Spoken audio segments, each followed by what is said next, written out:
ان الحمد للہ والصلاة والسلام علی رسول اللہ اما بعد اعوذ باللہ من الشیطان الرجیم بسم اللہ الرحمن الرحیم 18واں پارہ اللہ کی کتاب کا شروع ہوتا ہے قد افلح المؤمنون، ایمان والے کامیاب ہو گئے۔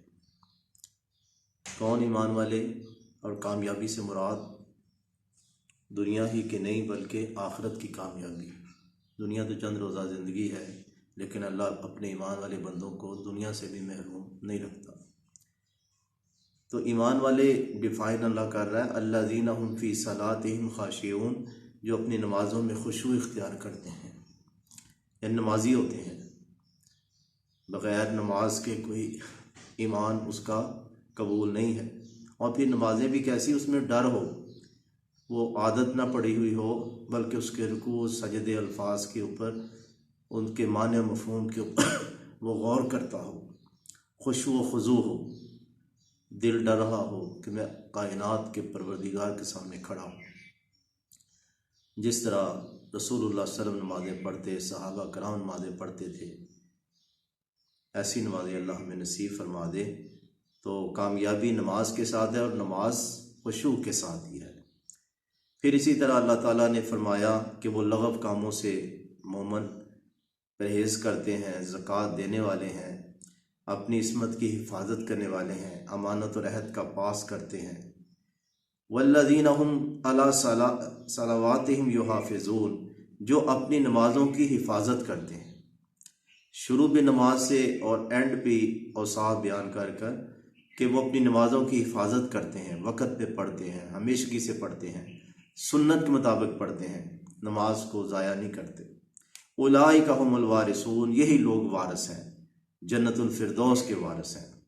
وارث اس لیے کہا گیا کہ بابا آدم علیہ السلام کو سب سے پہلے جنت میں ہی ٹھہرایا گیا، تو یہ اپنے آبا کی جو وراثت ہے ان کو ملے گی۔ اسی طرح رسول اللہ صلی اللہ علیہ وسلم فرماتے ہیں ہر بندے کا ایک گھر جہنم میں اور ایک جنت میں ہے۔ تو جب بندہ یعنی کہ جہنم میں جو چلا گیا تو اس کا جو گھر جنت والا تھا وہ اہل جنت کو ملے گا، تو یہ ہے وراثت۔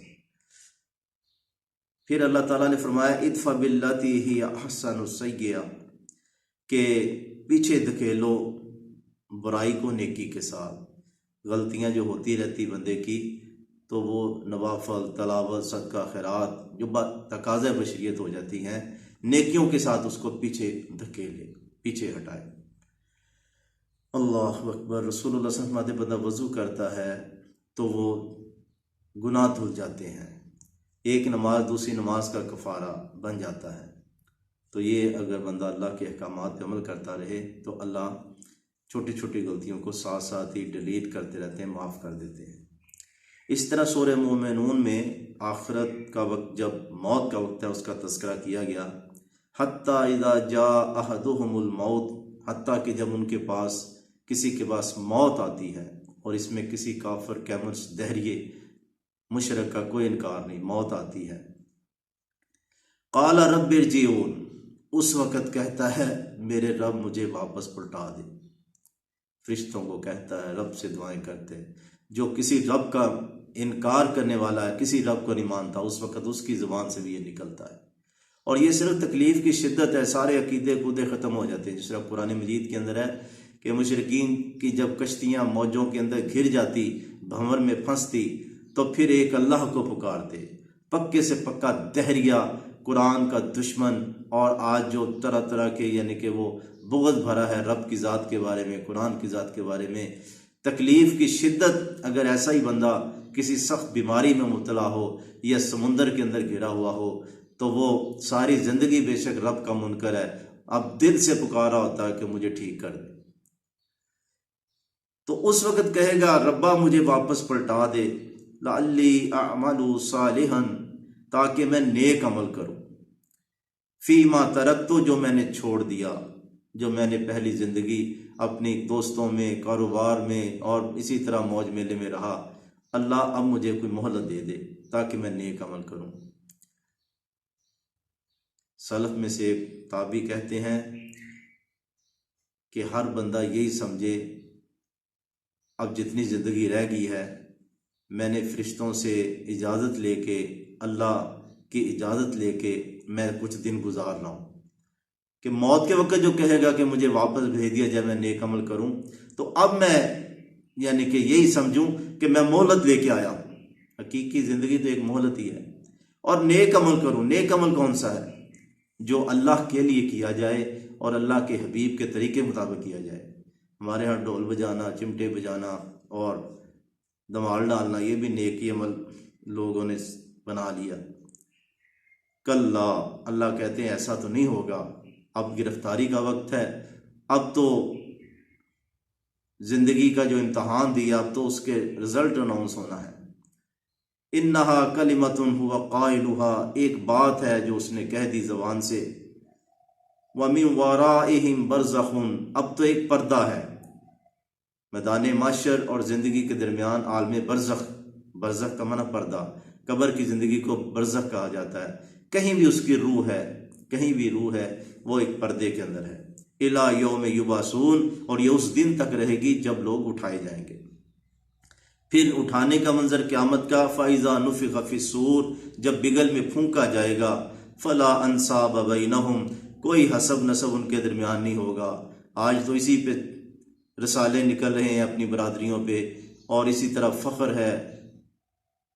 اس وقت کوئی حسب نسب نہیں کام آئے گا۔ یومئذ، اس روز، وَلَا يَتَسَاءَلُونَ، نہ پوچھا جائے گا جناب آپ کی ذات برادری کیا ہے، آپ کا بایو ڈاٹا کیا ہے، تو بندہ اپنا خود بتائے وہ کیا ہے۔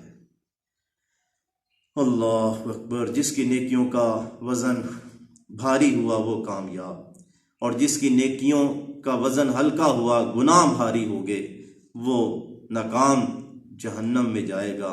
اب جہنم کے اندر کیا منظر ہوگا؟ تلفح وجوہہم النار، آگ ان کے چہروں کو چاٹ جائے گی، کھا جائے گی۔ وَهُمْ فِيهَا كَالِحُونَ، اور وہ وہاں اس طرح ہوں گے، کالحون کا مطلب ہوتا ہے کہ کھال کھنچ گئی ہے، دانت باہر آ گئے ہیں۔ جس طرح سری کو بھونا جاتا ہے آگ کے اوپر، تو اسی طرح اس کے ہونٹ اوپر چلے جاتے ہیں بکرے چھترے کے، اور دانت سامنے آ جاتے ہیں۔ استغفر اللہ، یہ منظر ہوگا۔ اللہ تعالیٰ فرماتے ہیں ان کا جرم کیا ہے؟ ہماری آیتوں کو جھٹلاتے ہیں۔ ایک تو نا کافر ہیں، قرآن کو نہیں مانتے، آیات کو جھٹلاتے ہیں۔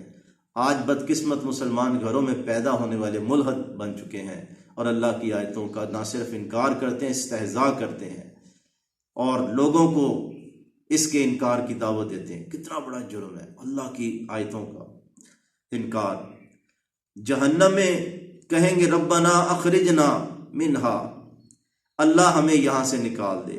فَإِنْ عُدْنَا فَإِنَّا ظَالِمُونَ، اگر ہم دوبارہ پھر یہ حرکت کریں، یہ عقیدہ، یہ عمل رکھیں، تو پھر ہم ظالم ہیں۔ اس وقت جہنم سے نکلنے کی درخواستیں کریں گے۔ فرمایا جائے گا اخسؤ فیہا، اخسؤ کا معنی دور ہو، دھتکارا جائے گا۔ دھتکارا اس طرح کتے اور سور کو دھتکارا جاتا ہے، اسی طرح ان جہنمیوں کے لیے یہ لفظ استعمال ہوا، ان کو دھتکار کے پیچھے کیا جائے گا، بند کرو اپنی بکواس، ولا تکلمون، مجھ سے کلام تک نہ کرو۔ آج اللہ سے باتیں کریں، اللہ سے درخواستیں کریں، اللہ سے معافیاں مانگیں، اللہ خوش ہوتا ہے۔ لیکن جب جہنم کے اندر وہ جتنا مرضی چیخ و پکار کریں، پھر اللہ تعالیٰ اسی طرح فرماتے ہیں، مرنے والے سے پوچھا جائے گا قال کم لبثتم فی الارض عدد سنین، بتا تو زمین میں کتنے سال رہ کے آیا؟ قالوا لبثنا یوما او بعض یوم، کہیں گے یا اللہ ایک دن رہیں یا دن کا کچھ حصہ، ایک دن یا دن کا کچھ حصہ۔ یہ 100 سال کی زندگی، یہ 50 سال کی زندگی، آج تو ہے ہی ایوریج عمر 50، 45، 50، 60، اس نے دماغ خراب کیا ہوا ہے۔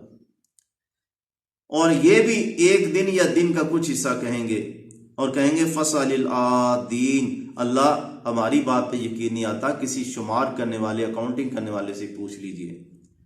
اللہ تعالیٰ کیا جواب دیں گے؟ قال ان لبثتم الا قلیلا، تم رہے تو تھوڑے ہی دن ہو، لو انکم کنتم تعلمون، کاش کہ تم اس وقت جانتے، اس وقت جان لیتے۔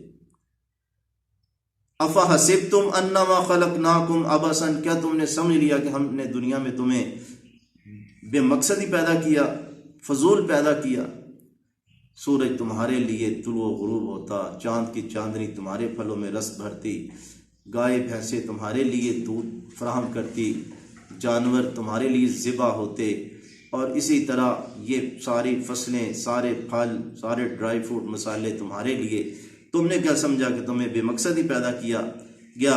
وَأَنَّكُمْ إِلَيْنَا لَا تُرْجَعُونَ، اور تم ہماری طرف پلٹائے نہیں جاؤ گے۔ اللہ اکبر! جو اس عقیدے پہ مرا کہ کچھ نہیں ہوگا، سب بے مقصد ہے، جب اسے قیامت کے دن اٹھا لیا گیا، کیا اس کا عالم ہوگا۔ اسی طرح سورہ آگے نور ہے، اس میں اللہ تعالیٰ کچھ احکامات ہے، اور ایک واقعہ ہے غزوہ بنو مستلق سے واپسی پہ امی عائشہ کا ہار گم ہو گیا جو انہوں نے ادھار لیا تھا اپنی بہن سے۔ تو اب وہ ہار ڈھونڈنے لگی، وہاں سے قافلہ چل پڑا، تو اس کے بعد منافقوں نے نبی صلی اللہ علیہ وسلم کی ذات کو ہر وقت ہی نشانہ بنا رہے تھے، ان کو موقع مل گیا کہ نبی صلی اللہ علیہ وسلم کی عزت پہ حملہ کریں، ان کے گھر پہ یعنی کہ الزام لگا دیں، معاذ اللہ کہ یہ جان بوجھ کے پیچھے رہی ہیں۔ اتنا شور مچ گیا کہ 1 مہینہ تک وہی بھی نہیں آئی، اور پورا مدینے کے اندر منافقوں نے ادھم مچایا ہوا تھا، رسول اللہ صلی اللہ علیہ وسلم سخت پریشان۔ بہرحال لمبا واقعہ ہے، مختصر یہ، پھر قرآن مجید کی آیات نازل ہوئیں، ھذا افک مبین، اللہ نے اس کو کہا، افک کا معنی جھوٹ گھڑا ہوا، مبین واضح، کھلا جھوٹ ہے، تم نے سنتے ساری کیوں نہیں کہہ دیا کہ یہ کھلا جھوٹ ہے۔ سبحانک ھذا بہتان عظیم، بہت بڑا بہتان ہے۔ اور پھر فرمایا کہ جو لوگ ایسی خبریں اس قسم کی بے حیائی کی ایمان والوں میں پھیلاتے ہیں، تشیع الفاحشہ، ان کے لیے عذاب علیم ہے، دنیا میں بھی آخرت میں بھی۔ یہ واحد جرم ہے معاشرے میں بے حیائی پھیلانا، وہ ٹک ٹاک کے ذریعے یا اسی طرح سوشل میڈیا کے ذریعے، لٹریچر کے ذریعے، فلم و ڈراموں کے ذریعے۔ اللہ تعالیٰ نے فرمایا جو ایمان کے معاشرے کو اس طرح پراگندہ کرتے ہیں، دنیا آخرت میں ان کے لیے عذاب علیم ہے۔ پھر جو بغیر گواہ کے کسی پاک دامن عورت پہ الزام لگاتے ہیں تو ان کو 80 کوڑے حد قذف ماری گئی، حد قذف 80 کوڑے مارے گی۔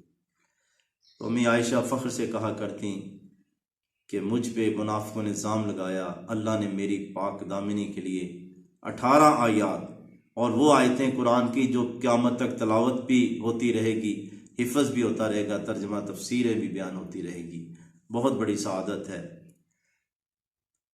پھر فرمایا کہ ایمان والے لوگوں اور ایمان والی عورتوں کو کہا نگاہ نیچی رکھو، عورتوں کو خصوصاً حکم دیا نگاہ نیچی رکھنے سے بڑھ کر اپنی اوڑھنیاں اپنے اوپر لے لیں، اور اسی طرح اپنی زینت کو ظاہر نہ کریں غیر محرم کے سامنے۔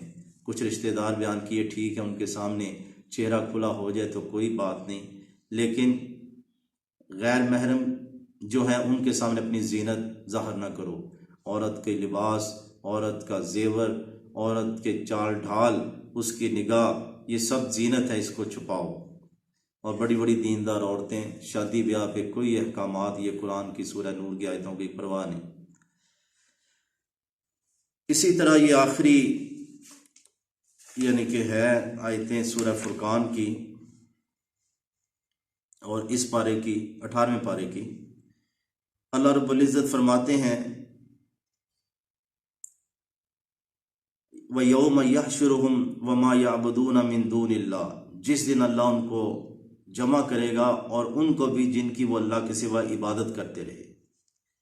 فَيَقُولُ، اللہ کہیں گے أَأَنْتُمْ أَضْلَلْتُمْ عِبَادِي، کیا تم نے میرے بندوں کو گمراہ کیا؟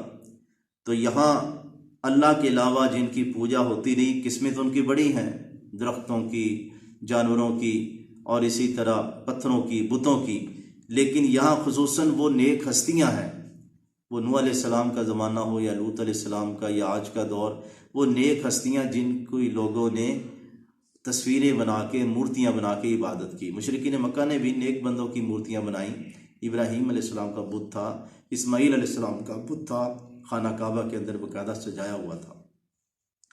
تو اللہ نیک بندوں سے مخاطب ہوں گے انتم ازللتم عبادی ہاؤلائے، کیا تم نے میرے ان بندوں کو گمراہ کیا، ام ہم ضلوا السبیل، یا یہ خود راہ سے بھٹکے۔ اب نیک بندے جواب دیں گے، یہ بت نہیں، نیک بندے جواب دیں گے، قالوا سبحانک، اللہ تو پاک ہے، ما کانا ینبغی، ہمارے لیے یہ کہاں لائق ہے، لنا ان نتخذ من دونک من اولیاء، کہ ہم تیرے سوا کوئی اور مددگار بنا لیں، ہم تو خود تجھ سے مدد مانگتے ہیں، ہم تو خود تیری یعنی کہ تعاون مدد چاہتے ہیں، تجھے پکارتے ہیں، تو ہم تو تیرے سوا کسی کو کارساز نہیں سمجھتے۔ وَلَكِن مَتَعْتَهُمْ وَآبَاهُمْ، اللہ تو نے ان کو دنیا کا ساز و سامان دیا، ان کے آباء و اجداد کو، حتیٰ نسوا الذکر، حتیٰ کہ انہوں نے نصیحت کو، نبیوں کی نصیحت کو بھلا دیا، وَكَانُوا قَوْمًا بُورًا، اور یہ ہلاک ہونے والی قوم ہے۔ اللہ تعالیٰ سمجھ عمل کی توفیق عطا فرمائے۔